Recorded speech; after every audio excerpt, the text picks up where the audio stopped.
Allah ya Karim. A'udzubillahi minasyaitonirrajim. Bismillahirrahmanirrahim. Assalamualaikum warahmatullahi taala wabarakatuh. Alhamdulillah wassalatu wassalamu ala al-habibil mustafa sayyidina wa maulana Muhammadir Rasulillah wa ala alihi wa itratihi wa ashabihi wa man walah. Asyhadu an la ilaha illallah wahdahu la syarikalah wa asyhadu anna habibana wa sayyidana wa maulana Muhammadan abdullahi wa rasuluh wa safiyuhu min khalqihi wa habibuh addal amanah wa ballagha risalah wa nasaha al-ummah wa kashafa Allahu bil ghummah. Allahumma salli wa sallim wa zid wa barik ala al-habibil mustafa sayyidina wa maulana Muhammadin wa ala ali sayyidina Muhammad. Allahumma amin. Amma ba'd. Alhamdulillah, kita sama-sama mengucapkan kesyukuran kepada Allah Subhanahu Wa Taala. Setelah sekitar 2 minggu lepas kita telah sama-sama mengadakan majlis, kemudian kita bercuti sempena hari Aidil Adha. Dan pada hari ini alhamdulillah Allah Subhanahu Wa Taala merezekikan kita untuk dapat bertemu semula dalam majlis pembacaan kitab Syarhul Jalalil Mahalli karangan Imam Al-Haramain, karangan Al-Imam Al-Mahalli dalam menghuraikan matan Al-Waraqat karangan Imam Al-Haramain Al-Juwaini rahimahullahu subhanahu wa ta'ala. Semoga Allah Subhanahu Wa Taala terus memberikan kepada kita kebaikan dalam memahami kitab ini, dan insya-Allah dalam masa yang sama moga-moga direzekikan untuk kita dapat menghafaz matan Al-Waraqat yang merupakan matan asas bagi pengajian ilmu usulul fiqhi insya-Allah. Pada hari ini kita akan meneliti berkenaan dengan baki hukum ataupun baki status perbuatan seseorang mukallaf. Sebelum ni kita telah meneliti perbuatan yang namanya wajib, mandub, mubah, mahzur, makruh. Kita baru selesai 2 minggu lepas berkenaan dengan makruh. Dan alhamdulillah ada ditimbulkan tentang makruh dan juga khilaful aula, apa bezanya. Dan hari ini kita akan masuk kepada as-sahih dan juga al-batil, dan kita akan masuk juga dalam perbahasan-perbahasan yang seterusnya insya-Allah. Jadi sebelum kita berbicara tentang perbahasan yang ingin dibincangkan, sebagaimana biasa mari kita mengulang kembali hafalan matan Al-Waraqat yang telah sama-sama kita hafaz dalam pertemuan-pertemuan sebelum ini insya-Allah Subhanahu Wa Taala. Qala Sayyidina Imam Al-Haramain Al-Juwaini rahimahullahu subhanahu wa ta'ala wa nafa'ana Allahu bi'ulumihi wa ulumi masyaikhihi wa talamizatihi wa qurra'i matni waraqatihi wa sairi musannafatihi wa syurrahiha. Allahumma amin. Qala rahimahullah, Bismillahirrahmanirrahim. هذه ورقات تشتمل على معرفة فصول من أصول الفقه، وذلك لفظ مؤلف من جزئين مفردين أحدهما أصول والآخر الفقه، فالأصل ما بني عليه غيره والفرع ما بني على غيره، والفقه معرفة الأحكام الشرعية التي طريقها الاجتهاد، والأحكام 7: الواجب والمندوب والمباح والمحظور والمكروه والصحيح والباطل. فالواجب ما يثاب على فعله ويعاقب على تركه، والمندوب ما يثاب على فعله ولا يعاقب على تركه، والمباح ما لا يثاب على فعله ولا يعاقب على تركه، والمحظور ما يثاب على تركه ويعاقب على فعله، والمكروه ما يثاب على تركه ولا يعاقب على فعله، والصحيح ما يتعلق به النفوذ ويعتد به، والباطل ما لا يتعلق به النفوذ ولا يعتد به. بسم الله الرحمن الرحيم. هذه ورقات تشتمل على معرفة فصول من أصول الفقه، وذلك لفظ مؤلف من جزئين مفردين أحدهما أصول والآخر الفقه، فالأصل ما بني عليه غيره والفرع ما بني على غيره، والفقه معرفة الأحكام الشرعية التي طريقها الاجتهاد، والأحكام سبعة: الواجب والمندوب والمباح والمحظور والمكروه والصحيح والباطل. فالواجب ما يثاب على فعله ويعاقب على تركه، والمندوب ما يثاب على فعله ولا يعاقب على تركه، والمباح ما لا يثاب على فعله ولا يعاقب على تركه، والمحظور ما يثاب على تركه ويعاقب على فعله، والمكروه ما يثاب على تركه ولا يعاقب على فعله، والصحيح ما يتعلق به النفوذ ويعتد به، والباطل ما لا يتعلق به النفوذ ولا يعتد به. بسم الله الرحمن الرحيم. هذه ورقات تشتمل على معرفة فصول من أصول الفقه، وذلك لفظ مؤلف من جزئين مفردين، أحدهما أصول والآخر الفقه. فالأصل ما بني عليه غيره، والفرع ما بني على غيره. والفقه معرفة الأحكام الشرعية التي طريقها الاجتهاد. والأحكام سبعة: الواجب والمندوب والمباح والمحظور والمكروه والصحيح والباطل. فالواجب ما يثاب على فعله ويعاقب على تركه، والمندوب ما يثاب على فعله ولا يعاقب على تركه، والمباح ما لا يثاب على فعله ولا يعاقب على تركه، والمحظور ما يثاب على تركه ويعاقب على فعله، والمكروه ما يثاب على تركه ولا يعاقب على فعله، والصحيح ما يتعلق به النفوذ ويعتد به، والباطل ما لا يتعلق به النفوذ ولا يعتد به. بسم الله الرحمن الرحيم. هذه ورقات تشتمل على معرفة فصول من أصول الفقه، وذلك لفظ مؤلف من جزئين مفردين، أحدهما أصول والآخر الفقه. فالأصل ما بني عليه غيره، والفرع ما بني على غيره. والفقه معرفة الأحكام الشرعية التي طريقها الاجتهاد. والأحكام سبعة: الواجب والمندوب والمباح والمحظور والمكروه والصحيح والباطل. فالواجب ما يثاب على فعله ويعاقب على تركه، والمندوب ما يثاب على فعله ولا يعاقب على تركه، والمباح ما لا يثاب على فعله ولا يعاقب على تركه، والمحظور ما يثاب على تركه ويعاقب على فعله، والمكروه ما يثاب على تركه ولا يعاقب على فعله، والصحيح ما يتعلق به النفوذ ويعتد به، والباطل ما لا يتعلق به النفوذ ولا يعتد به. بسم الله الرحمن الرحيم. هذه ورقات تشتمل على معرفة فصول من أصول الفقه، وذلك لفظ مؤلف من جزئين مفردين، أحدهما أصول والآخر الفقه. فالأصل ما بني عليه غيره، والفرع ما بني على غيره. والفقه معرفة الأحكام الشرعية التي طريقها الاجتهاد. والأحكام سبعة: الواجب والمندوب والمباح والمحظور والمكروه والصحيح والباطل. فالواجب ما يثاب على فعله ويعاقب على تركه، والمندوب ما يثاب على فعله ولا يعاقب على تركه، والمباح ما لا يثاب على فعله ولا يعاقب على تركه، والمحظور ما يثاب على تركه ويعاقب على فعله، والمكروه ما يثاب على تركه ولا يعاقب على فعله، والصحيح ما يتعلق به النفوذ ويعتد به، والباطل ما لا يتعلق به النفوذ ولا يعتد به. بسم الله الرحمن الرحيم. هذه ورقات تشتمل على معرفة فصول من أصول الفقه، وذلك لفظ مؤلف من جزئين مفردين، أحدهما أصول والآخر الفقه.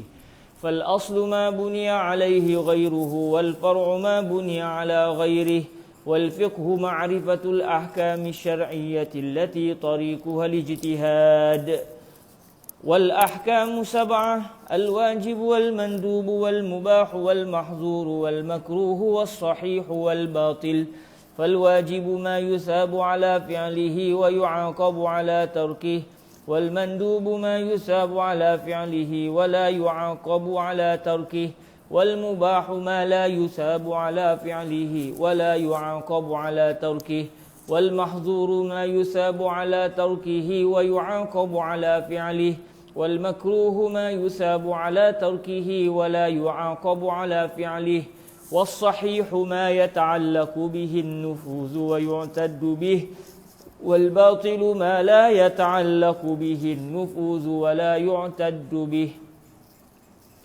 Okey, kita terus sikit dengan sambungan hafalan yang baru insya-Allah.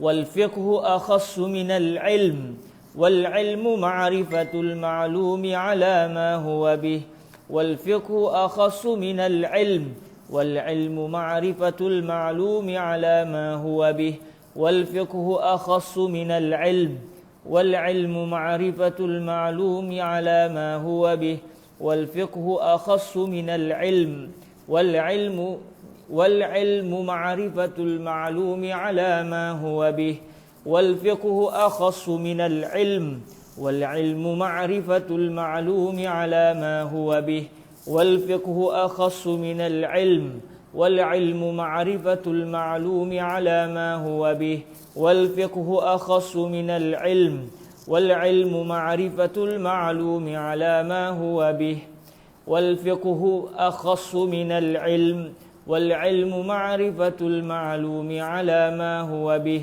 والفقه أخص من العلم والعلم معرفة المعلوم على ما هو به والفقه أخص من العلم والعلم معرفة المعلوم على ما هو به والفقه أخص من العلم والعلم معرفة المعلوم على ما هو به والفقه أخص من العلم والعلم معرفة المعلوم على ما هو به والفقه أخص من العلم والعلم معرفة المعلوم على ما هو به والفقه أخص من العلم والعلم معرفة المعلوم على ما هو به والفقه أخص من العلم والعلم معرفة المعلوم على ما هو به والجهل تصور الشيء على خلاف ما هو به والجهل تصور الشيء على خلاف ما هو به والجهل تصور الشيء على خلاف ما هو به والجهل تصور الشيء على خلاف ما هو به والجهل تصور الشيء على خلاف ما هو به والفقه أخص من العلم والعلم معرفة المعلوم على ما هو به والجهل تصور الشيء على خلاف ما هو به والفقه أخص من العلم والعلم معرفة المعلوم على ما هو به والجهل تصور الشيء على خلاف ما هو به والفقه أخص من العلم والعلم معرفة المعلوم على ما هو به والجهل تصور الشيء على خلاف ما هو به والفقه أخص من العلم والعلم معرفة المعلوم على ما هو به والجهل تصور الشيء على خلاف ما هو به والفقه أخص من العلم والعلم معرفة المعلوم على ما هو به والجهل تصور الشيء على خلاف ما هو به والفقه أخص من العلم والعلم معرفة المعلوم على ما هو به والجهل تصور الشيء على خلاف ما هو به. Kita baca pada awal insya-Allah. Bismillahirrahmanirrahim. هذه ورقات تشتمل على معرفة فصول من أصول الفقه وذلك لفظ مؤلف من جزئين مفردين أحدهما أصول والآخر الفقه فالأصل ما بني عليه غيره والفرع ما بني على غيره والفقه معرفة الأحكام الشرعية التي طريقها الاجتهاد والأحكام 7 الواجب والمندوب والمباح والمحظور والمكروه والصحيح والباطل فالواجب ما يثاب على فعله ويعاقب على تركه والمندوب ما يثاب على فعله ولا يعاقب على تركه والمباح ما لا يثاب على فعله ولا يعاقب على تركه والمحظور ما يثاب على والمحظور ما يثاب على تركه ويعاقب على فعله والمكروه ما يثاب على تركه ولا يعاقب على فعله والصحيح ما يتعلق به النفوذ ويعتد به والباطل ما لا يتعلق به النفوذ ولا يعتد به والفقه أخص من العلم والعلم معرفة المعلوم على ما هو به والجهل تصور الشيء على خلاف ما هو به بسم الله الرحمن الرحيم هذه ورقات تشتمل على معرفة فصول من أصول الفقه وذلك لفظ مؤلف من جزئين مفردين أحدهما أصول والآخر الفقه فالأصل ما بني عليه غيره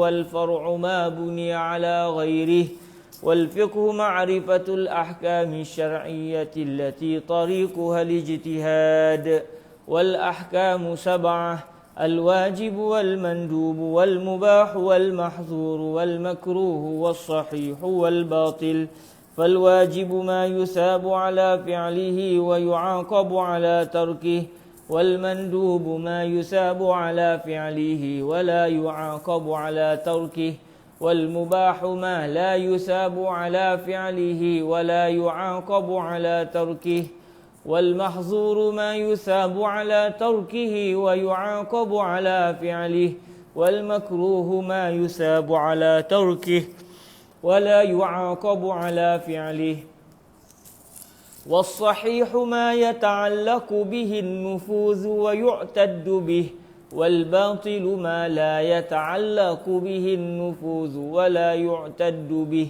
والفقه أخص من العلم والعلم معرفة المعلوم على ما هو به والجهل تصور الشيء على خلاف ما هو به. Alhamdulillah, syukur kita kepada Allah Subhanahu Wa Taala, direzekikan Allah kita dapat selesai menghafaz sampai pada ucapan yang berbunyi wal jahlu tasawwuru syai'i ala khilafi ma huwa bih.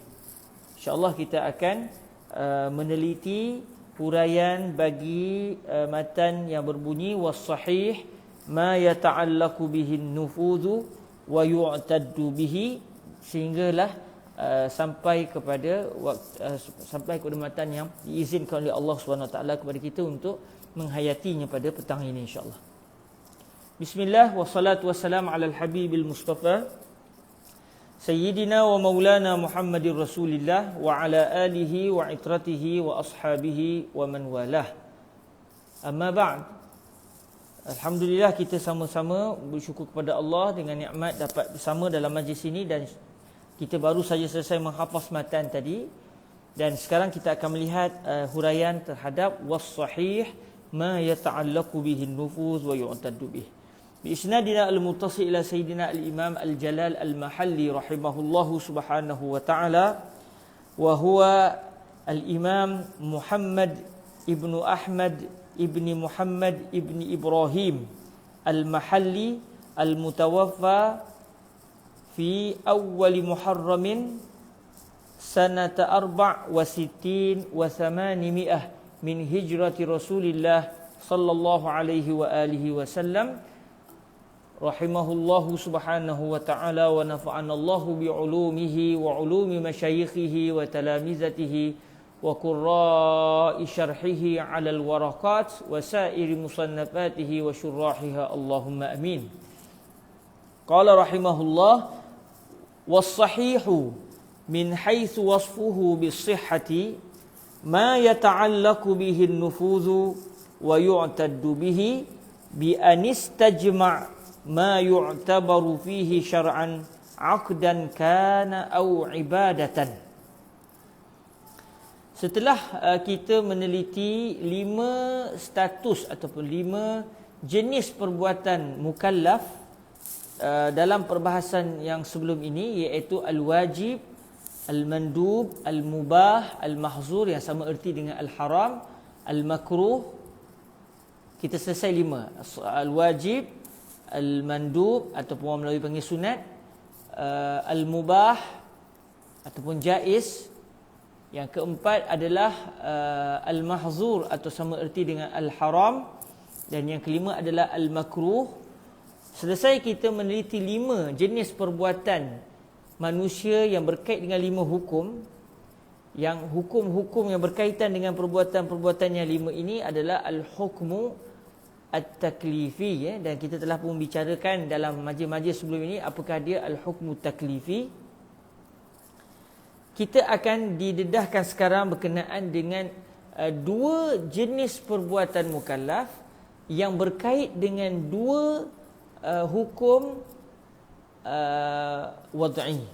2 hukum wad'i. Kalau tuan-tuan puan-puan yang dirahmati Allah SWT masih ingat dalam majlis-majlis sebelum ini, saya menyatakan bahawa hukum ada 10. Okey, pertama hukum ada 2 jenis, iaitu al-hukmu at-taklifi dan juga al-hukmu al-wad'i. Al-hukmu taklifi ada 5, manakala al-hukmu al-wad'i juga ada 5. Dalam matan al-waraqat disebut 7 daripada 10 hukum ini. Disebut 7 daripada 10.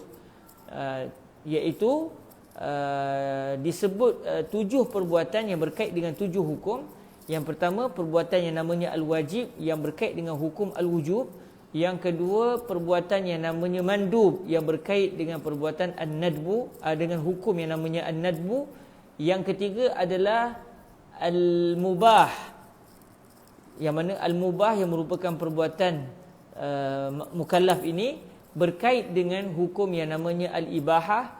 Yang keempat, perbuatan yang keempat adalah al-makruh yang berkait dengan hukum yang namanya al-karahah. Yang kelima adalah al-hurmah ataupun yang kelima adalah al-haram ataupun al-mahzur yang berkait dengan hukum yang namanya adalah al-hurmah ataupun al-hazru.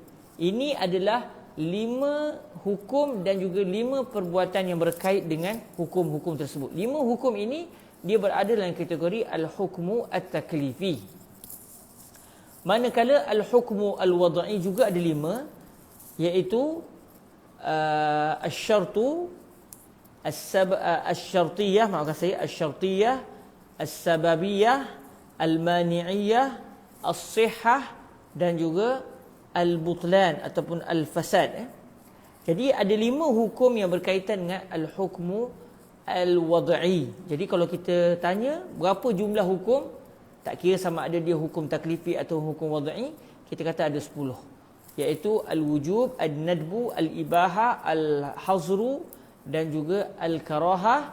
Seterusnya asy-syartiyah, as-sababiyah, al-mani'iyah, as-sihhah dan juga al-butlan.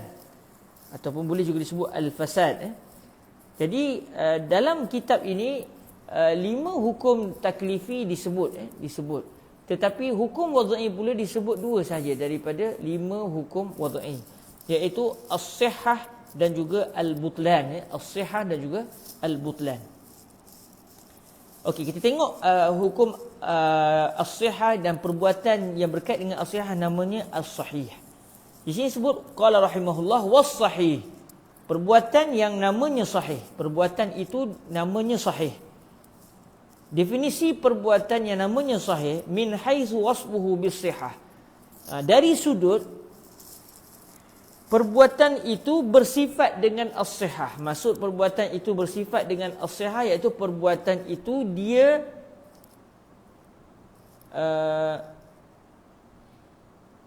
berkait dengan hukum yang namanya as-sihhah. Dia berkait dengan hukum yang namanya as-sihhah. Jadi hukum namanya sihah. Perbuatan yang berkait dengan hukum as-sihah pula adalah dinamakan as-sahih. Perbuatan itu dinamakan as-sahih. Jadi sebagaimana dalam pertemuan-pertemuan sebelum ini dinyatakan al-wajib contohnya. Erti al-wajib dari sudut ia berkait dengan hukum yang namanya al-wujub adalah bagian-bagian al-mubah. Dari sudut ia berkait dengan perbuatan yang namanya al-ibahah adalah bagian-bagian. Kita nyatakan ataupun Imam Al-Mahalli mendatangkan kalimah min haisu, iaitu dari sudut. Ini adalah kerana perbuatan al-wajib itu beraneka ragam. Begitu juga al-mubah, begitu juga as-sahih. Setiap perbuatan itu berbeza dari sudut hakikat dengan perbuatan yang lain. Walaupun kesemuanya dinamakan as-sahih. Jadi, oleh kerana untuk mendatangkan satu definisi yang merangkumi semua perbuatan yang berada atau dinamakan sebagai as-sahih adalah satu perkara yang tidak mampu, kerana setiap perbuatan itu adalah berbeza-beza dari sudut hakikatnya. Maka para ulama kita, contoh di sini Imam Al-Haramain Al-Juwaini rahimahullahu subhanahu wa ta'ala telah mendatangkan definisi as-sahih bukan dari sudut hakikat as-sahih, kerana ia adalah mustahil secara adat untuk kita datangkan satu definisi yang merangkumi semua jenis as-sahih. Sebab setiap as-sahih berbeza-beza.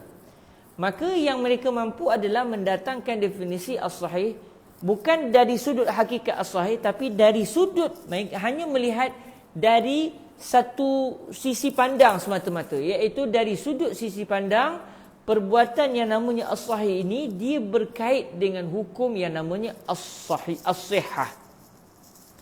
Jadi as-sahih dari sudut ia bersifat dengan as-sihah, iaitu dia berkait dengan hukum yang namanya as-sihah.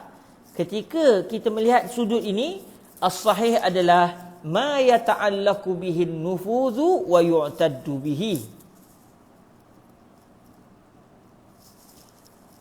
Sesuatu perbuatan yang berkait dengan an-nufuz.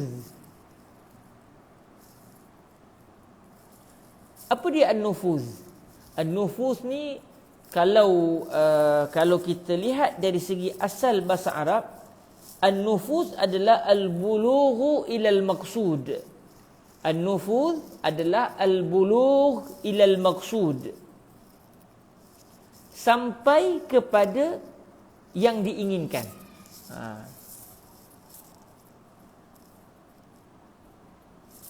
Jadi asal an-nufuz iaitu sampai kepada tujuan, sampai kepada matlamat.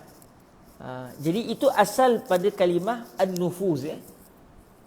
Okey, kemudian disebut wa yu'taddu bihi, dan perbuatan itu diiktibar. Maknanya sebarang perbuatan yang berkait dengan sampai kepada tujuan, sahabat kita kata lulus, sampai kepada maksud yang diinginkan. Kalau dulu orang Arab kata nafazas sahmu, anak panah telah sampai kepada sasaran. Anak panah sudah sampai kepada sasaran yang diinginkan. Jadi itu asal kalimah nafaz, sampai kepada sasaran. Jadi sebarang perbuatan yang berkait dengan kesampaian kepada sasaran, dan sebarang perbuatan yang diiktibar, maksudnya ia adalah perbuatan yang diiktibar oleh syarak, maksud dia, maksudnya syariat menganggap perbuatan itu adalah satu perbuatan yang diiktibar, maka perbuatan ini dinamakan as-sahih. Sebarang perbuatan yang sampai kepada tujuan dan diiktibar oleh syariat, maka ia dinamakan sebagai as-sahih. Lalu kata Imam Al-Mahalli rahimahullahu subhanahu wa ta'ala, bi anistajma'a ma yu'tabaru fihi syar'an 'aqdan kana aw ibadatan. Gambaran kepada perbuatan yang sampai kepada maksud sampai kepada tujuan dan perbuatan itu diiktibar oleh syariat, apa rupa bentuk dia, apa gambarannya? Gambarannya adalah bi anistajma'a, apabila perbuatan itu telah menghimpunkan, perbuatan itu telah menghimpunkan. Istajma' di sini sama erti dengan jama', bi an jama'a ataupun bi anistajma'a, sama erti. Jadi perbuatan itu telah menghimpunkan apa sahaja yang diiktibar padanya oleh syarak. Maknanya satu perbuatan itu, apabila orang yang melakukan perbuatan itu telah melakukan perbuatan tersebut dengan mengambil kira segala benda yang telah ditetapkan oleh syariat, maka perbuatan itu apabila dilakukan berdasarkan apa yang telah diiktibar oleh syariat, maka apabila perbuatan itu dilakukan sedemikian rupa, perbuatan itu pun diterima, diiktibar oleh syariat. Sebagai contoh, bila kita melakukan salat, seseorang yang melakukan salat, syariat telah meletakkan garis panduan. Salat mesti dilaksanakan apabila orang yang melaksanakan salat tersebut suci daripada hadas besar dan juga hadas kecil. Dia kena berwuduk. Kalau dia berjunub, dia kena mandi junub terlebih dahulu. Kemudian dalam masa yang sama, syariat juga mengiktibar bahawa sembahyang mesti ada rukun-rukunnya. Mesti baca Al-Fatihah, mesti rokok, mesti sujud. Ada beberapa perbuatan yang mesti dilakukan, dan yang menetapkan bahawa perbuatan itu mesti dilakukan adalah syariat. Maka apabila seseorang itu ataupun apabila perbuatan itu telah mengumpulkan semua perbuatan yang diiktibar oleh syariat bagi perbuatan tersebut, contoh dia nak melakukan solat, dia telah berwuduk terlebih dahulu, dan dia juga telah melakukan semua rukun-rukun bagi sembahyang dengan sempurna, tidak ada satu rukun pun yang ditinggalkan, tidak ada satu syarat pun yang ditinggalkan, maka ketika itu sembahyang tadi sudah sampai kepada tujuan mengapa ia dilakukan, dan dalam masa yang sama sembahyang itu juga telah diterima dan diiktibar oleh syariat. Tapi kalau dia sembahyang, habis sembahyang dia kata saya sembahyang dalam keadaan tidak berwuduk. Jadi ketika itu sembahyang yang dilakukan ini telah dilakukan tanpa ada perbuatan yang dimestikan oleh syariat, iaitu wuduk. Dia sembahyang tanpa wuduk. Maka sembahyang ini tidak diiktibar oleh syariat. Sembahyang ini tidak sampai kepada tujuan yang diinginkan oleh syariat. Maka ketika itu sembahyang ini tidak dinamakan sebagai sembahyang yang sahih. Sebaliknya akan dinamakan sebagai sembahyang yang batil, sembahyang yang fasid, sembahyang yang rosak, yang tidak sah. Okey. Lalu kata Imam Al-Mahalli, aqdan kana aw ibadatan. Tak kiralah perbuatan tersebut adalah dari sudut dia adalah dalam kategori ibadah atau dia dalam kategori akad. Akad ni maknanya ada ijab dan qabul. Maknanya kalau ibadah dia tak ada istilah ijab dan qabul. Kita tidak ada perjanjian di antara dua pihak. Ibadah kita direct dengan Allah Subhanahu Wa Taala. Tetapi contoh seperti jual beli. Jual beli ada syarat-syaratnya, dan dia adalah merupakan satu kontrak ataupun satu persepakatan di antara dua pihak. Jadi itu dipanggil sebagai al-aqdu, akad. Orang kata akad. Akad jual beli, akad pinjaman, akad contohnya akad saham dan sebagainya. Jadi apabila sesuatu perbuatan itu cukup cukup syaratnya, cukup rukunnya, maka ketika itu dia telah sampai kepada tujuan dan dia telah diiktibar oleh syariat. Tak kisahlah sama ada perbuatan itu adalah akad atau ia adalah ibadat. Sama ada ia akad atau ia adalah ibadat. Okey. Ambil contoh tuan-tuan, ambil contoh. seseorang yang menjual barangnya, zaman sekarang ni, saya di Perak ni tuan-tuan, sekarang ni banyak betul buah durian. Banyak sungguh buah durian. Jadi katakan satu orang dia ada durian. Dia ada durian yang banyak, dia memiliki durian, contoh dia memang tanam durian. Lalu akhirnya tuan-tuan yang dirahmati Allah Subhanahu Wa Taala, saya tak ada kebun durian dan saya ingin memiliki buah durian. Lalu saya pun cakap dengan dia, saya nak beli durian kamu. Dia kata boleh. Berapa harga? Dia kata harga begian. Saya pun bayar berapa yang diinginkan. Dia pun serahkan durian itu kepada saya.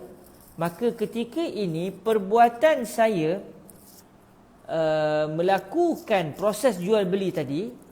Jual beli tersebut, perbuatan yang namanya jual beli ini dalam contoh ini adalah dinamakan jual beli yang sahih.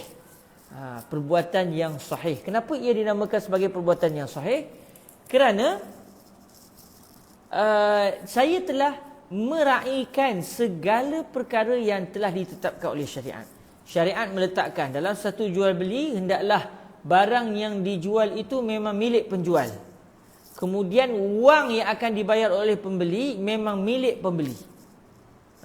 Tak boleh kalau saya beli durian tadi, rupa-rupanya orang yang jual durian tu dia curi durian orang.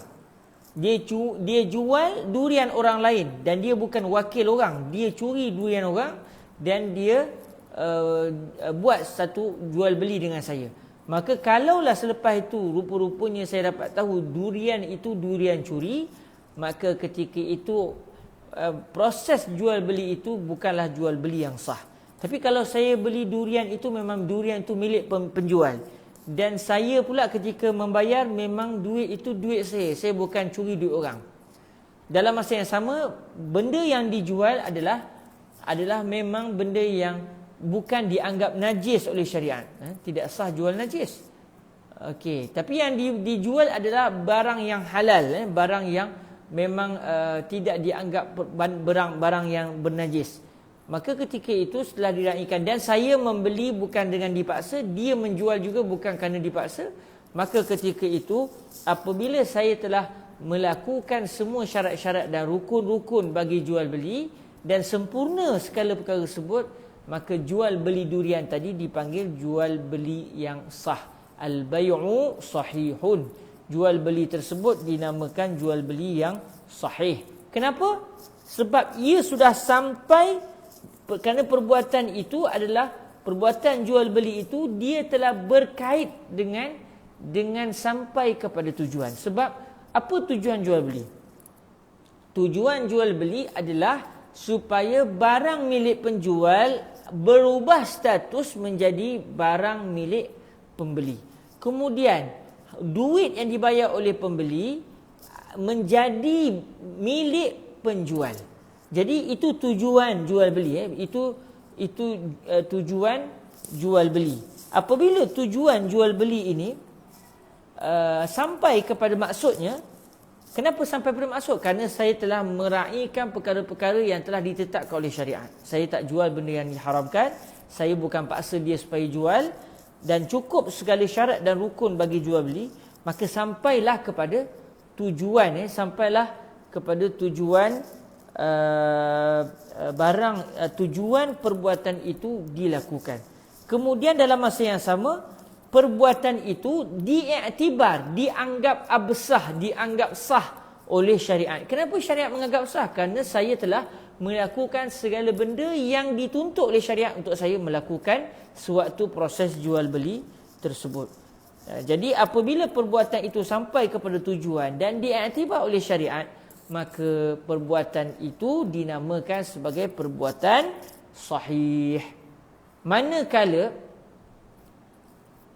firman Allah Ta'ala atau sabdaan Nabi atau ijma' atau qiyas atau apa saja dalil yang menunjukkan bahawa jual beli itu adalah jual beli yang sah, hukum ataupun firman Allah Ta'ala itu dinamakan as-sihhah, as-sihhatu. Kerana al-hukmu khitabullahi al-muta'alliqu bi af'alil mukallafin. Jadi hukum adalah firman Allah, begitu juga sabdaan Nabi, begitu juga ijma', qiyas dan sebagainya yang menunjukkan bahawa perbuatan itu, perbuatan yang saya lakukan ini adalah kalau hukum itu adalah as-sihhatu, maka firman Allah Ta'ala atau sabdaan Nabi ataupun ijma' ataupun qiyas tadi menunjukkan bahawa perbuatan itu sampai kepada tujuan dan diiktibar oleh syariat.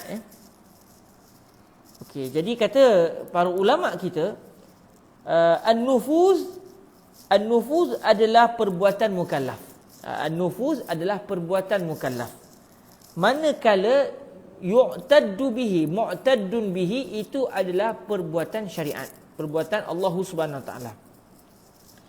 Sebab bila orang tanya, okey, as-sahih adalah sebarang perbuatan yang berkait rapat dengan kesampaian kepada tujuan, sampai kepada tujuan. Jadi sampai kepada tujuan itu adalah tindakan saya. Saya sendiri yang telah melakukan beberapa perbuatan sehingga menyebabkan apa yang saya inginkan terhasil. Dalam masa yang sama, perbuatan itu dianggap sah. Siapa yang menganggap ia sah? Bukan saya. Yang menganggapnya sah adalah syariat, iaitu Allah Subhanahu Wa Taala. Jadi an-nufuz dengan i'tidad adalah dua perbuatan. An-nufuz perbuatan mukallaf, manakala al-i'tidad adalah perbuatan syariat, iaitu perbuatan Allah Subhanahu Wa Taala. Okey, ada sahabat kita Ustaz atau saudara Luqman Melaka dia kata ada gambar kitab tak, nak beli kitab Okey, ni kitabnya, ini kitab yang kita gunakan, nuskhah syarah Imam Mahali. Dan kalau tuan klik di bahagian kalau tengok kita punya kelas ini, dia ada iklan di bahagian bawah tu. Saya telah nyatakan ataupun web bagi kedai buku kita, kedai buku Ruak Jawi, dan di situ ada gambar buku, ada gambar buku syarah Imam Mahali, ada gambarnya sekali. Jadi boleh dilihat di situ insya-Allah. Ada gambarnya. Tuan tengok balik iklan program ni, iklan kelas pada hari ni, ada dinyatakan kedai buku, web kedai buku, di situ akan didatangkan. Okey. Baik, seterusnya tuan-tuan yang dirahmati Allah Subhanahu Wa Taala, itu adalah as-sahih. Contoh ibadah yang sahih. Ibadah yang sahih apabila saya melakukan perbuatan yang diiktibar oleh syariat. Maka ketika itu perbuatan itu dianggap sahih. Solat yang saya lakukan contohnya dia panggil sebagai as-salatu sahihah. Sembahyang telah menjadi perbuatan yang sahih. Itu adalah as-sahih. Jadi as-sahih ni sama ada ia ibadat atau dia adalah akad, ia tidak menjadi masalah. Sama ada akad ataupun ibadat, kalau cukup rukun, cukup syarat, maka sempurnalah perbuatan itu dianggap sebagai sahih. Manakala hukum bagi bagi perbuatan itu dinamakan as-sihhatu, dinamakan as-sihhah. Saya buat contoh tuan-tuan yang dirahmati Allah Subhanahu Wa Taala.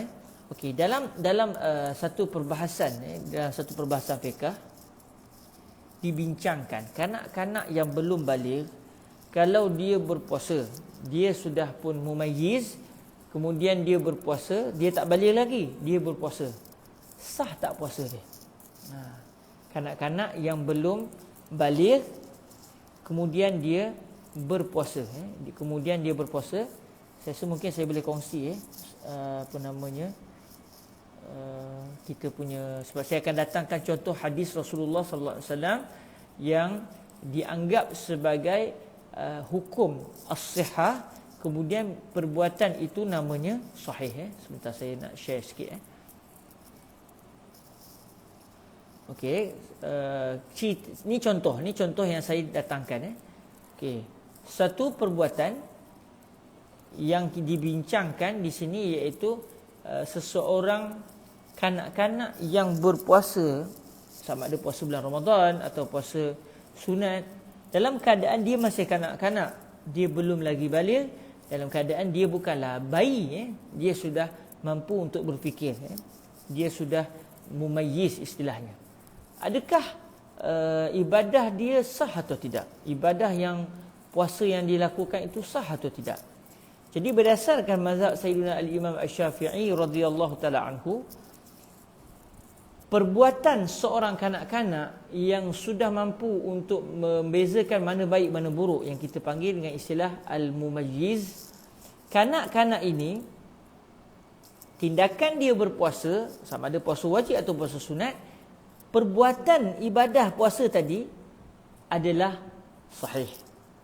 Perbuatan itu adalah sahih. Maknanya ibadah puasa yang dilakukan oleh kanak-kanak tadi adalah ibadah yang sahih. Ibadah itu adalah sahih. Dan kita telah pun berbincang sebelum ini, kita kata as-sahih adalah perbuatan. As-sahih adalah perbuatan yang sampai kepada maksud dan diiktibar oleh syariat. Manakala hukum bagi as-sahih pula dinamakan as-sihhatu. Maknanya ucapan syariat, sama ada Allah ataupun Nabi ataupun dalam bentuk ijma' dan qiyas contohnya, yang menunjukkan bahawa perbuatan itu sahih, hukum itu ataupun ucapan syariat itu dinamakan as-sihhatu. Jadi hukum perbuatan as-sahih adalah as-sihhah. As-sihhah adalah hukum bagi as-sahih. Manakala as-sahih pula adalah satu perbuatan yang sampai kepada maksud yang diinginkan, dan dalam masa yang sama perbuatan itu diiktibar oleh syariat.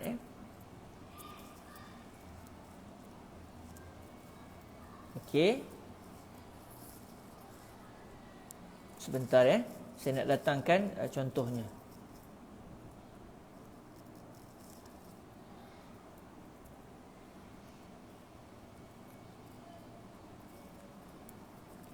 Okey, sebentar. Allahumma salli ala sayyidina Nabi. Puasa tadi adalah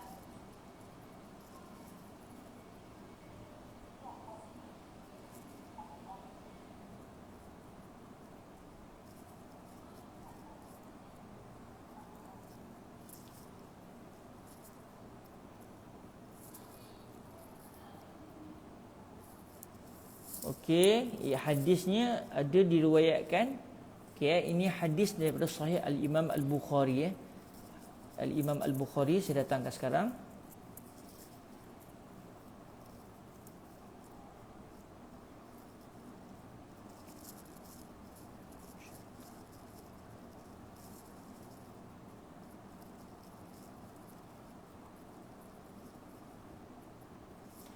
Okey, saya dah datangkan di bahagian nota kaki, di bahagian di bahagian komen, satu hadis yang telah diriwayatkan daripada Sahih Al-Imam Al-Bukhari radhiyallahu taala anhu bisanadihi anir Rubai' binti Muawwiz radhiyallahu taala anhuma qalat arsala an-nabiy sallallahu alaihi wa alihi wa sallama ghadata Ashura ila qural ansari man asbaha muftiran falyutimma baqiyata yaumihi wa man asbaha sa'iman falyasum.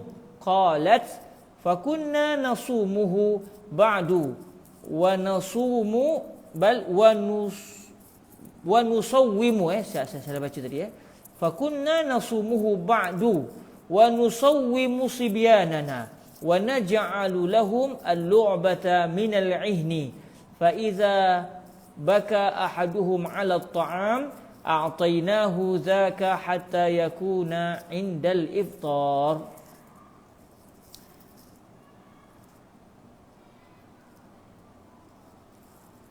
Okey, dalam hadis ini Sayyidatuna Ar-Rubai' binti Muawwizin radhiyallahu taala anhuma telah menyatakan bahawa pada siang hari pada awal pagi hari Ashura. Hari Ashura itu 10 Muharram Kita tak lama lagi kita akan menyambut bulan Muharram Kita akan bertemu dengan 10 Muharram.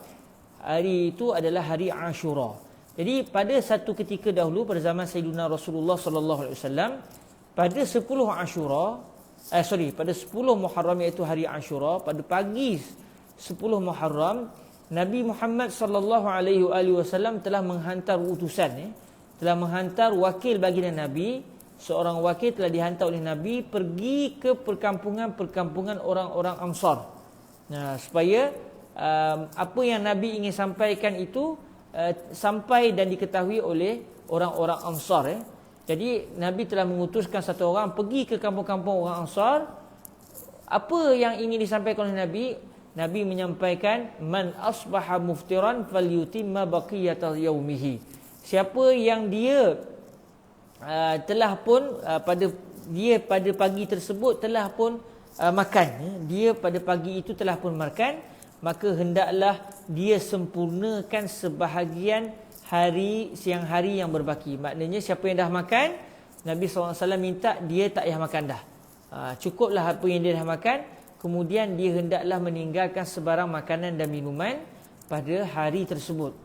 Kemudian kata Nabi lagi dalam utusan tersebut ataupun mesej yang ingin disampaikan oleh Nabi melalui utusan wakil baginda Nabi ke kampung-kampung orang Ansar tersebut.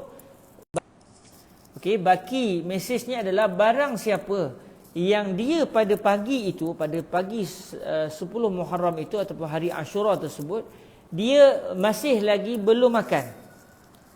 Bila sampai mesej tu, dia ketika itu kebetulannya belum makan lagi, tak sarapan pagi lagi, maka kata Nabi SAW, hendaklah dia berpuasa. Hendaklah dia berpuasa. Jadi hadis ini telah menunjukkan bahawa Nabi SAW meminta orang-orang Ansar untuk berpuasa pada 10 Muharram, iaitu pada hari Ashura. Lalu kata Sayyidatuna Rubai' binti Muawwiz, kata beliau, maka kami satu ketika dahulu, iaitu pada zaman Nabi SAW, kami telah berpuasa pada 10 Muharram. Selepas daripada mesej daripada wakil Nabi itu tiba ke perkampungan orang-orang Ansar. Jadi kata Sayyidatuna Rubai', lepas makluman daripada wakil tersebut yang menyatakan Nabi meminta kami berpuasa pada 10 Muharram, selepas kami dapat tahu, kami pun selepas itu berpuasa setiap kali tiba 10 Muharram. Dan kami telah meminta anak-anak kecil kami untuk berpuasa. Maknanya bukan sekadar kami saja yang berpuasa, anak-anak kecil kami yang belum baligh, kami telah minta mereka berpuasa. Dan kami telah menjadikan ada permainan yang diperbuat daripada bulu binatang, diperbuat daripada bulu binatang yang telah diwarnakan. Kami jadikan bulu binatang yang telah diwarnakan itu sebagai mainan anak-anak kami. Apabila mereka, si kanak-kanak tadi berpuasa kemudian rasa lapar nak makan, kami akan lengah-lengahkan dengan kami bagi mainan itu supaya kanak-kanak itu leka main dan akhirnya dia terlupa pasal dia lapar. Sehinggalah kanak-kanak itu berbuka puasa ketika masuk waktu maghrib. Jadi apa maksud hadis ini? Hadis ini apabila Sayyidatuna Rubai' binti Muawwiz menyatakan, kami telah menjadikan kanak-kanak kami juga turut berpuasa, dalam keadaan peristiwa ini berlaku pada zaman baginda Nabi SAW, dan dalam keadaan baginda Nabi tahu perkara tersebut dan Nabi tidak pula menegah perkara itu. Ini menunjukkan bahawa kanak-kanak kalau berpuasa sunat, contohlah hadis ni puasa pada 10 Muharram, puasa kanak-kanak tersebut adalah sah. Perpuasa kanak-kanak tersebut adalah sah. Sebab kalaulah ia tidak sah, maknanya tak boleh kanak-kanak yang belum baligh berpuasa. Kalau puasanya tak sah, nescaya Nabi SAW akan menegur tindakan ayah ibu daripada golongan Ansar yang telah meminta anak-anak kecil mereka juga turut berpuasa pada 10 Muharram. Tetapi Nabi tiba-tiba tidak menegah. Maka ini dipanggil sebagai perakuan. Dipanggil sebagai perakuan. Ataupun dalam bahasa Arab dia panggil iqrar. Maka tuan-tuan yang dirahmati Allah Subhanahu Wa Taala, seorang kanak-kanak yang berpuasa sunat atau puasa wajib, walaupun tak wajib kat tadi dia, contoh dia puasa pada bulan Ramadan, maka perbuatan kanak-kanak itu dinamakan sahih. Perbuatan kanak-kanak itu yang berpuasa, perbuatan itu dinamakan sahih.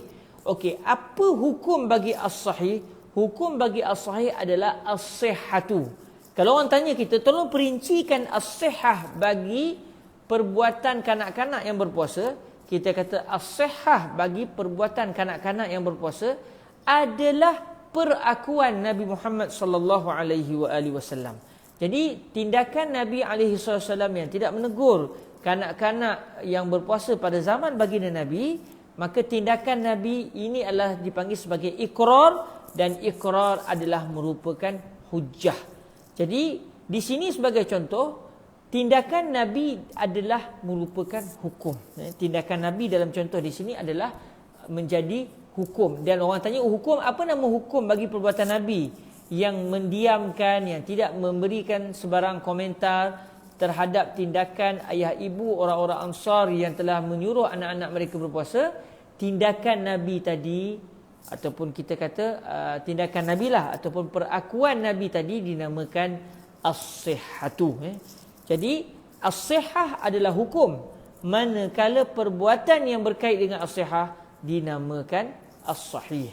Okey, dinamakan as-sahih. Jadi as-sahih adalah perbuatan yang diterima oleh syariat, manakala as-sihhah adalah dalil, sama ada firman Allah Ta'ala atau sabdaan Nabi atau dalil-dalil yang lain yang menunjukkan bahawa perbuatan bagian-bagian perbuatan tertentu adalah diiktibar oleh syariat. Okey, itu adalah contoh bagi as-sahih. Dan kita juga telah meneliti contoh bagi as-sihhatu. Okey. Tuan-tuan yang dirahmati Allah Subhanahu Wa Taala, lawan bagi as-sahih adalah al-batil atau al-fasid. Sama ertilah batil dan fasid. Jadi lawan bagi as-sahih adalah batil atau fasid, manakala lawan bagi as-sihhatu adalah al-butlan ataupun al-fasad. Okey, jadi al-batil adalah satu perbuatan yang tidak diiktibar oleh syariat. Kenapa tak diiktibar oleh syariat? Kerana ada, sebagai contoh, rukun yang tidak dilakukan atau ada syarat yang tidak dipenuhi.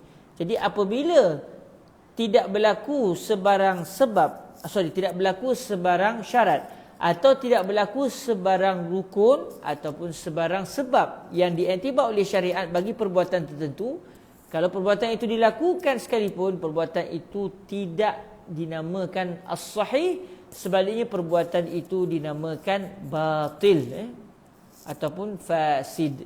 Contoh, seorang yang melakukan salat tanpa wuduk. Salat diminta oleh syariat supaya yang melakukan salat hendaklah berwuduk terlebih dahulu. Maksud dia suci daripada sebarang hadas kecil dan juga besar. Tiba-tiba dia melakukan salat dengan meninggalkan syarat bagi sahnya sembahyang. Syarat sah sembahyang antaranya adalah berwuduk, iaitu suci daripada hadas besar dan kecil.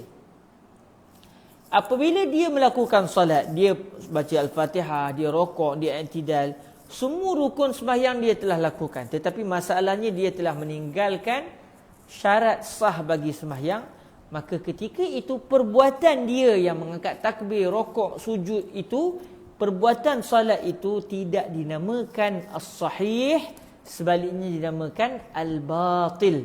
Jadi kalau orang tanya sembahyang ni apa statusnya? Apa namanya? Kita kata sembahyang ini namanya batilah. Hadhihi salatu batilatun. Sembahyang ini dianggap batil, dianggap tidak sah, dianggap rosak. Okey. Jadi hukum bagi al-batil pula adalah sebarang firman Allah Ta'ala atau sabdaan Nabi atau ijma' atau qiyas atau sebarang dalil-dalil yang diiktibar yang lain yang menyatakan bahawa tindakan bagian-bagian menyebabkan perbuatan itu tidak sah. Jadi sebarang dalil yang menunjukkan bahawa perbuatan sekian-sekian adalah tidak sah, dalil tersebut dinamakan al-butlan ataupun al-fasad. Jadi kita tengok di sini, qala rahimahullah wal batilu min haitsu wasfuhu bil butlan, perbuatan yang namanya al-batil yang dari sudut kita nak datangkan definisi. Kita kata saya ataupun Imam Haramain ingin menyatakan Al-batil melihat dari sudut dia ini telah bersifat dengan al-butlan. Maksudnya dia telah berkait dengan satu hukum yang namanya al-butlan. Jadi dengan melihat dari sudut ini, sudut iaitu perbuatan itu telah berkait dengan al-butlan, maka perbuatan itu dinamakan al-batil. Dan al-batil dari sudut perbuatan itu berkait dengan al-butlan. Definisi bagi al-batil adalah ma la yata'allaqu bihi an-nufuzu wa la yu'taddu bihi. Jadi al-batil dari sudut dia bersifat dengan al-butlan. Sebab kalau kita nak datangkan definisi al-batil secara hakiki tak mampu, kerana perbuatan al-batil sangat banyak. Sembahyang tak ada wuduk, sembahyang tak pakai, tak tutup aurat, puasa dalam keadaan dia sambil-sambil puasa dia makan, sambil-sambil puasa dia minum. Okey, zakat, mengeluarkan zakat sedangkan harta tu bukan milik dia, contoh.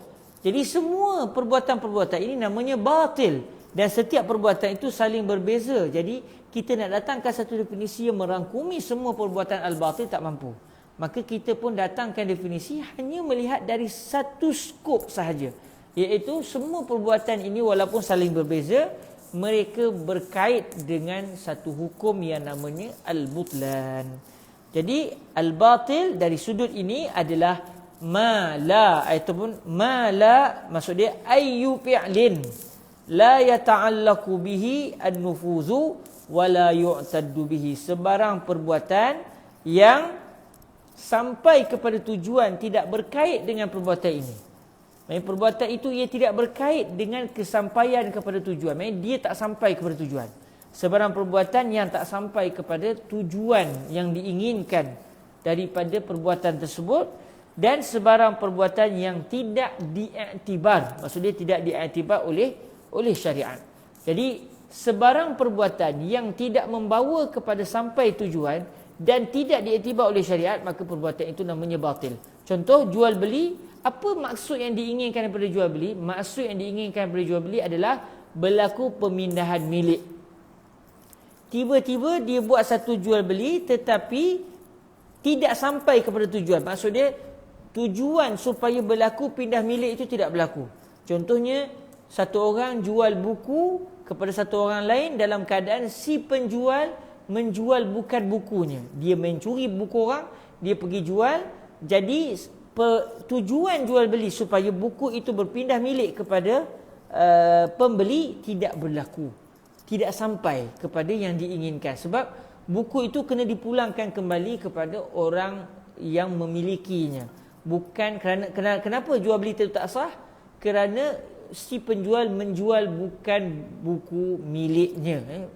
Jadi ketika itu apabila sebarang tujuan kepada suatu perbuatan itu tidak sampai, tujuannya tidak dapat diperolehi, dan dalam masa yang sama perbuatan itu diiktibar oleh syariat sebagai tidak sah, tidak diiktibar oleh syariat, maknanya perbuatan itu namanya batil ataupun fasid. Jadi batil merupakan lawan bagi as-sahih, bagi as-sahih. Okey. Jadi kalau as-sahih tadi diiktibar oleh syariat dan sampai kepada tujuan, kerana apa? Kerana gambarannya dia adalah perbuatan yang memenuhi segala apa yang diiktibar oleh syariat. Cukup rukun, cukup syarat.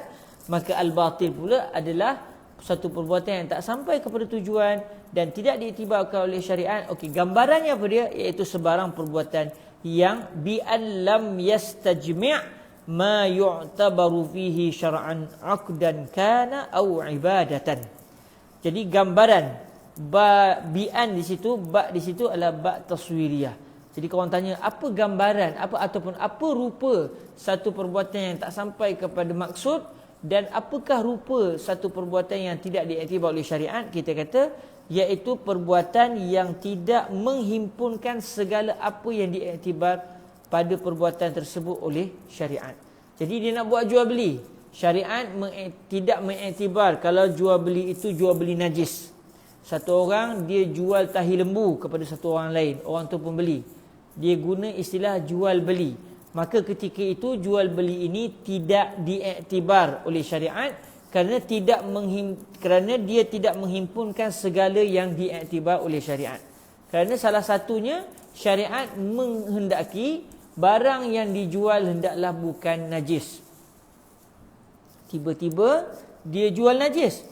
Ada perbuatan yang tidak diiktibar oleh syariat, tiba-tiba dia lakukan. Dia tidak menghimpunkan semua perkara yang dituntut oleh syariat.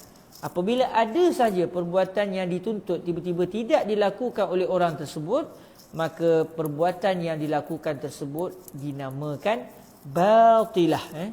Bi allam yastajmi ay bi allam yajma' ma yu'tabaru fihi syar'an. Apabila perbuatan itu tidak menghimpunkan apa saja perbuatan lain yang diiktibar padanya oleh syariat. Aqdan kana atau ibadatan. Tak kiralah perbuatan itu akad, iaitu ada dua pihak yang bersepakat, atau ia merupakan ibadah daripada seorang hamba kepada Allah Subhanahu Wa Taala. Satu orang dia berpuasa. Sambil puasa dia minum air secara sengaja dan dia tahu benda itu tidak dibenarkan oleh syariat. Dia kata dia masih berpuasa dan dia minum air. Puasa tu sahih ataupun tidak sahih? Tidak sahih. Tidak sahih itu maksud dia apa? Batil. Kenapa dinamakan batil? Kerana perbuatan itu tidak sampai kepada tujuan yang dikehendaki oleh syariat dan perbuatan itu tidak dikehendaki ataupun tidak diiktibar oleh syariat. Kenapa tidak diiktibar? Kerana ada perkara kerana perbuatan itu tidak menghimpunkan semua benda yang dituntut oleh syariat. Sebab dalam berpuasa, syariat meminta orang yang berpuasa tak makan tak minum. Tiba-tiba dia makan ataupun dia minum, dia melakukan perbuatan yang tidak diiktibar oleh syariat. Maka apabila ada perbuatan yang tidak diiktibar oleh syariat dilakukan, perbuatan tersebut dinamakan batil ataupun fasid. Okey, apa contoh tuan-tuan? Okey, contoh ni kalau kita nak ambil, saya dapat lihat, dapat cari tadi contoh yang boleh didatangkan untuk nampak contoh apa yang berlaku pada zaman Sayyidina Rasulullah SAW. Ini juga hadis yang saya ambil ataupun saya pilih daripada Sahih Al-Imam Al-Bukhari. Saya datangkan contohnya.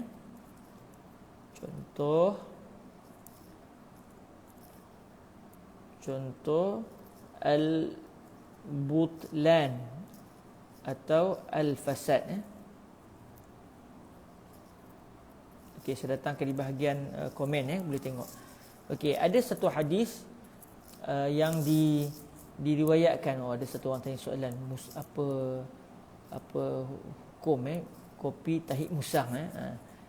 Nanti kita sentuh sikit insya-Allah. Okey. Contoh al-butlan, iaitu contoh hukum al-butlan ataupun sama erti juga dengan al-fasad. Ada satu hadis Rasulullah sallallahu alaihi wasallam. Hadis ni saya ambil daripada Sahih Al-Imam Al-Bukhari.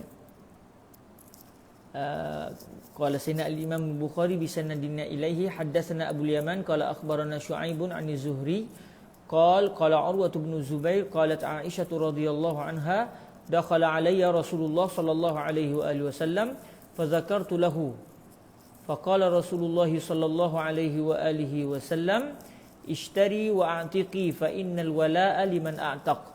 Thumma qama an-nabiy sallallahu alaihi wasallam min al-'ashiyyi fa athna 'ala Allah bima huwa ahluhu.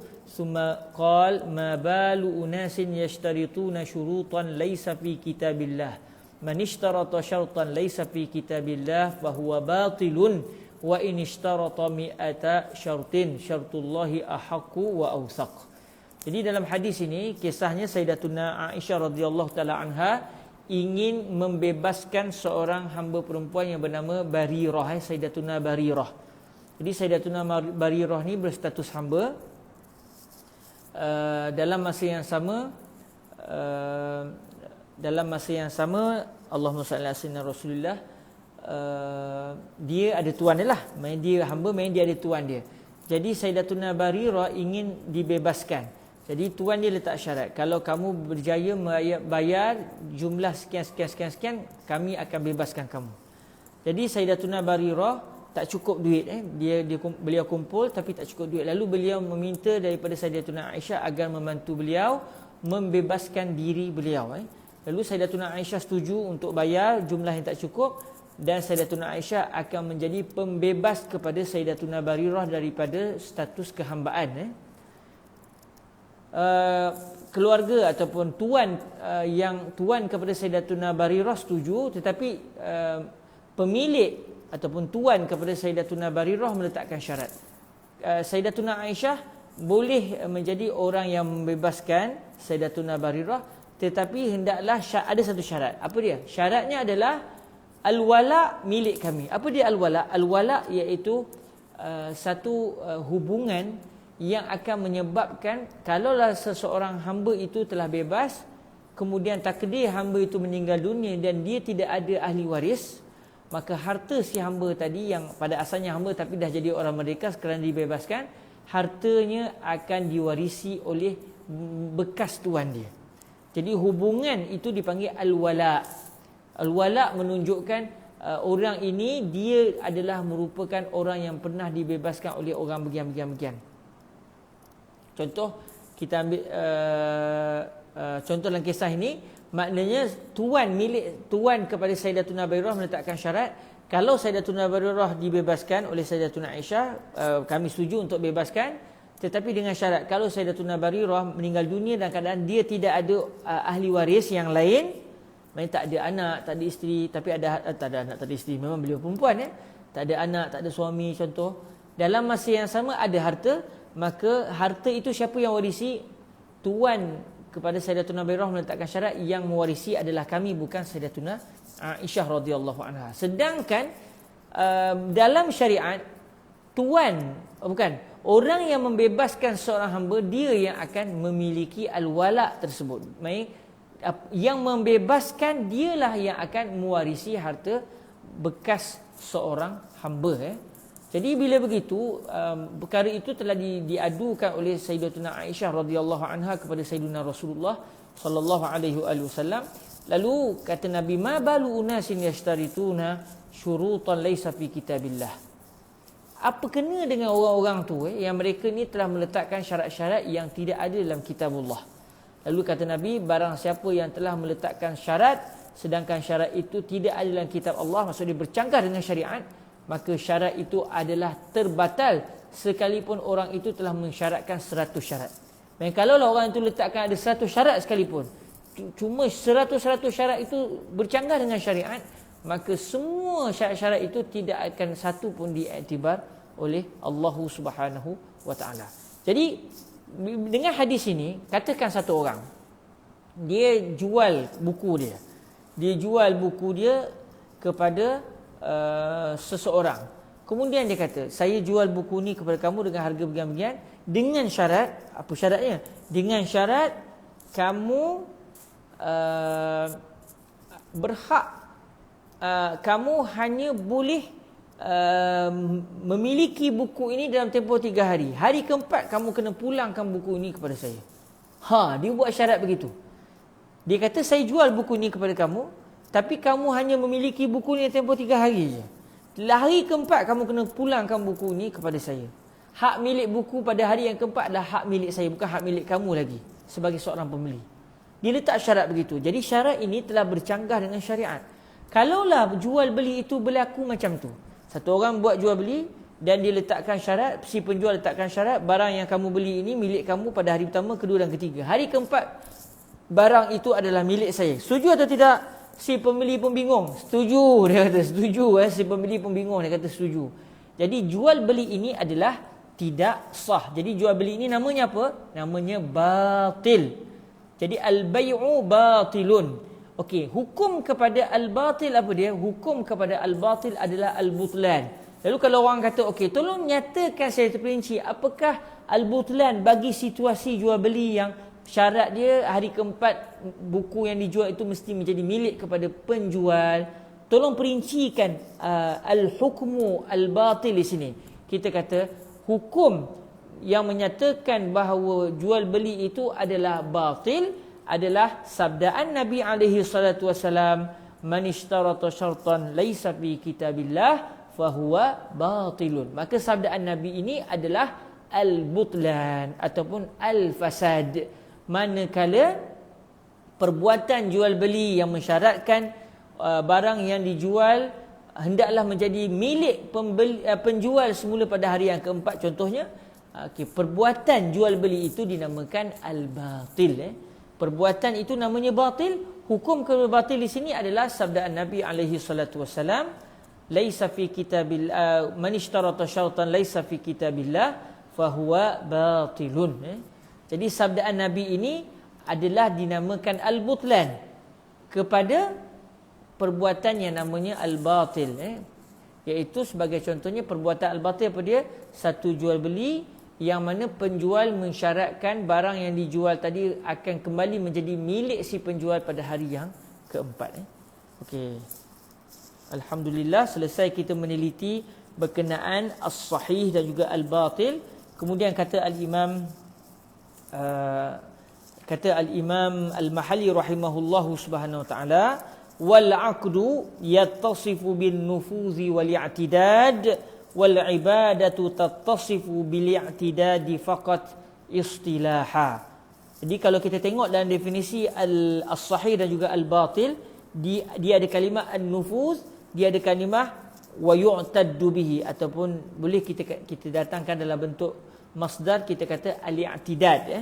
Jadi ada kalimah an-nufuz asal makna bahasa Arab itu sampai kepada tujuan, dan ada kalimah al-i'tidad iaitu diiktibar. Lalu kata Imam Al-Mahalli rahimahullah subhanahu wa ta'ala, secara istilah ilmunya,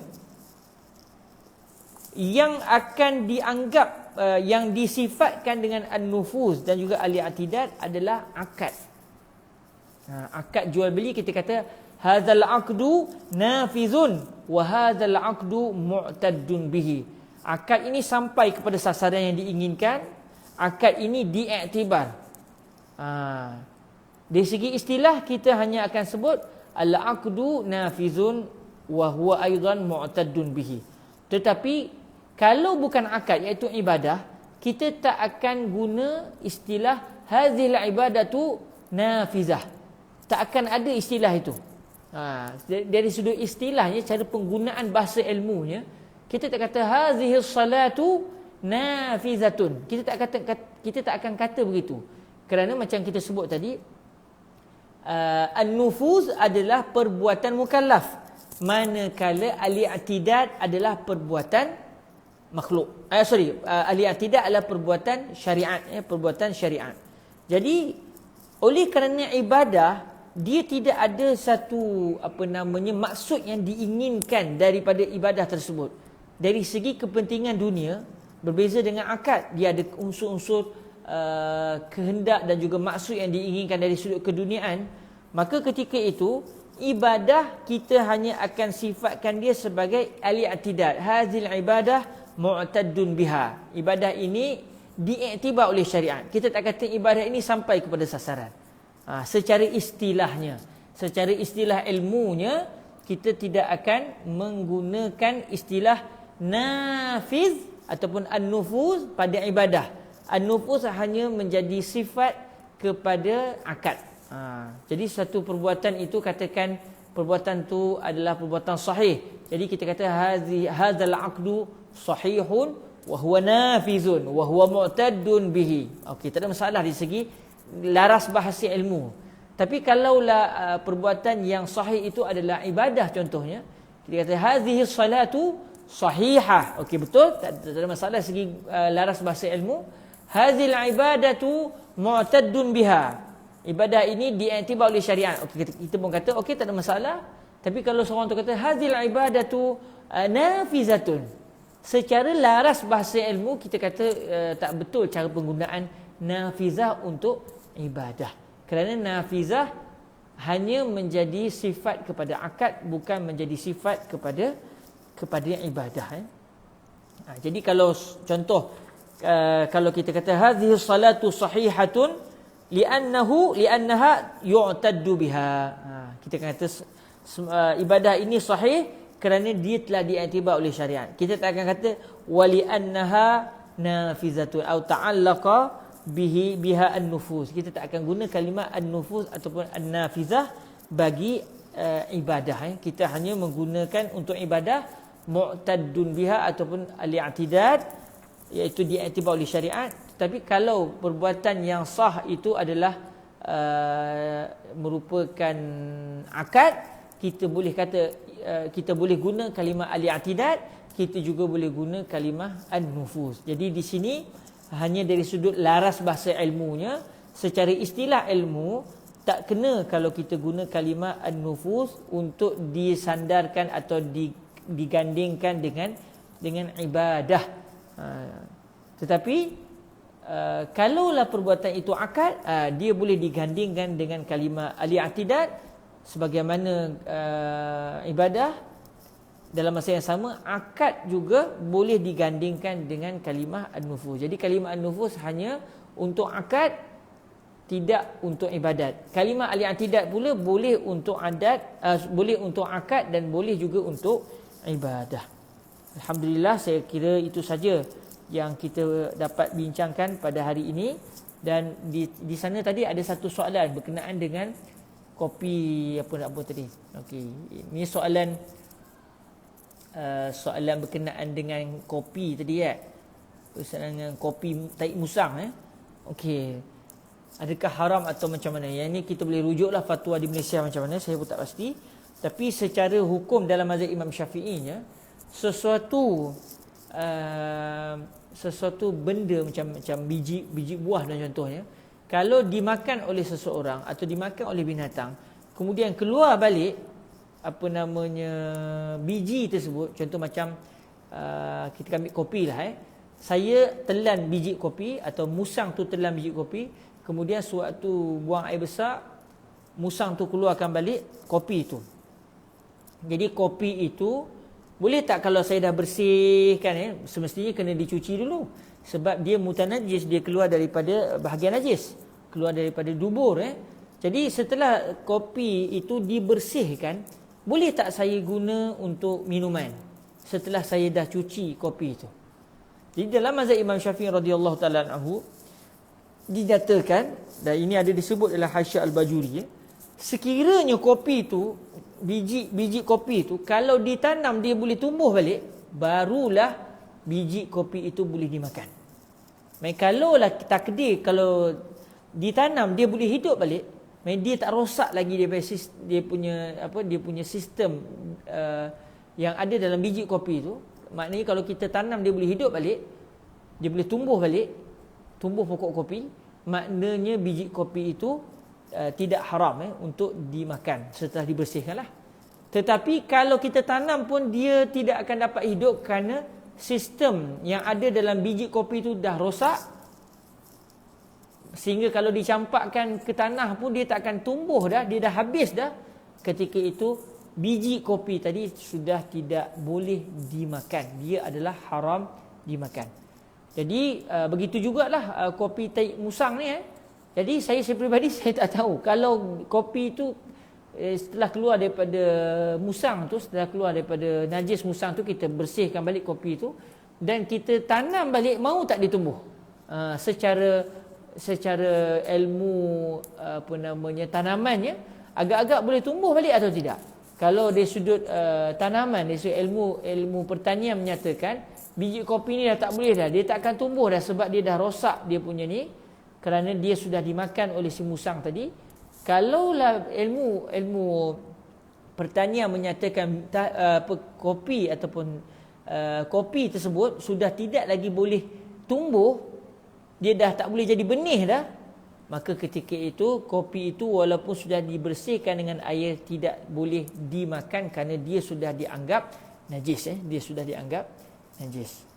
Okey, itu berkenaan dengan soalan kopi. Tapi soalan kopi ni tak berkait dengan ilmu usul fiqh, dia berkait dengan ilmu fiqh. Tapi tak apalah, lalang kita dah ni, kita boleh sebutkan sekali. Ada satu lagi soalan disebut, adakah sesuatu perkara boleh jadi dua hukum di situ? Contohnya suatu perkara itu dihukumkan butlan, maknanya kalau buat akan jadi tahrim. Okey. Cantik soalan ni. Contoh, boleh tak satu perbuatan tu dia dinamakan sebagai batil dan dia juga dinamakan sebagai haram? Boleh. Boleh jadi begitu. Boleh. Sebagai contoh, seseorang yang solat dalam keadaan dia tidak berwuduk, sembahyangnya batil. Sembahyang itu distatuskan sebagai batil. Perbuatan orang itu melakukan solat secara tanpa wuduk, dia juga dinamakan haram. Cuma dia dinamakan haram kerana kalau dia buat, dia berdosa. Kalau dia buat, dia berdosa. Kalau ditinggalkan kerana Allah, dapat pahala. Maka dari sudut ini dinamakan sebagai haram. Tapi kalau kita melihat dari sudut solat itu diiktibar atau tidak oleh syariat, kalau solat itu tidak diiktibar oleh syariat, maka dinamakan juga dia sebagai batilun. Sebab ada juga satu keadaan perbuatan itu haram, dalam masa yang sama dia adalah sahih. Ada juga. Tak semestinya semua perbuatan haram akan menjadi batil ataupun menjadi fasid. Kadang-kadang ada perbuatan haram tetapi dia adalah sahih. Ambil contohnya, tuan-tuan yang dirahmati Allah, jual beli ketika azan Jumaat kali kedua. Orang lelaki, penjual lelaki, pembeli pun lelaki, azan kedua, yang mana lepas azan tu imam akan berkhutbah terus. Ketika azan tu dia masih lagi buat jual beli. Perbuatan mereka membeli dan menjual itu dinamakan haram. Tapi dalam masa yang sama, adakah jual beli itu dinamakan sebagai batil? Jawapannya tidak. Jual beli itu adalah sahih. Jadi dia dianggap sebagai jual beli yang sah. Memang berlaku. Tujuan transaksi itu, barang itu dipindah milik itu berlaku. Dan diiktibar oleh syariat. Maknanya sampai kepada tujuan dan diiktibar oleh syariat.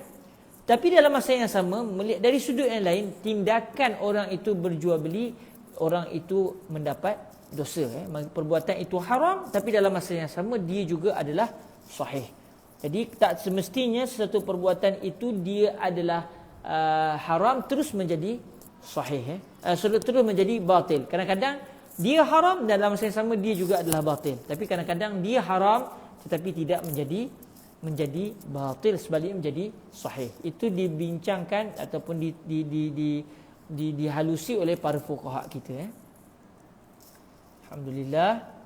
Okey, jazakumullahu khaira. Moga-moga Allah Subhanahu Wa Taala memberikan kebaikan kepada kita di dalam majlis ini, insya-Allah Subhanahu Wa Taala.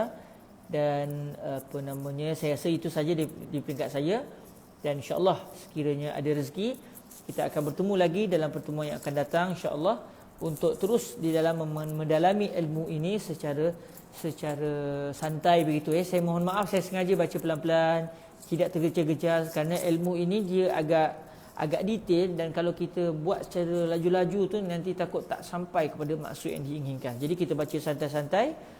Kita pun target mungkin majlis ni akan menjangkau 80 majlis atau 100 majlis, dan kita dah sampai ke majlis yang ke-16 alhamdulillah. Dan moga-moga sedikit-sedikit tambah pula dengan hafalan akan menyebabkan kefahaman kita terhadap hukum hakam, terhadap ilmu usul fiqh secara khusus akan lebih teliti dan lebih menarik, insya-Allah Subhanahu Wa Taala. Baik, terima kasih tuan-tuan, puan-puan yang dirahmati Allah Subhanahu Wa Taala. Saya mohon kemaafan kalau ada kesilapan dalam tutur bicara. Moga semua kita dalam jagaan Allah Subhanahu Wa Taala. Kita tangguhkan majlis kita untuk petang ini dengan sama-sama kita berselawat ke hadrat baginda Rasulullah sallallahu alaihi wa alihi wasallam. Allahumma salli afdala salatin ala as'adi makhluqatika sayyidina Muhammadin wa ala alihi wa sahbihi wa sallim adada ma'lumatika wa midada kalimatika kullama ذكرك الذاكرون وغفل عن ذكره الغافلون. اللهم صل أفضل صلاة على أسعد مخلوقاتك سيدنا محمد وعلى آله وصحبه وسلم عدد معلوماتك ومداد كلماتك كلما ذكرك الذاكرون وغفل عن ذكره الغافلون اللهم صل أفضل صلاة على أسعد مخلوقاتك سيدنا محمد وعلى آله وصحبه وسلم عدد معلوماتك ومداد كلماتك كلما ذكرك الذاكرون وغفل عن ذكره الغافلون سبحانك اللهم وبحمدك أشهد أن لا إله إلا أنت أستغفرك وأتوب إليك بسم الله الرحمن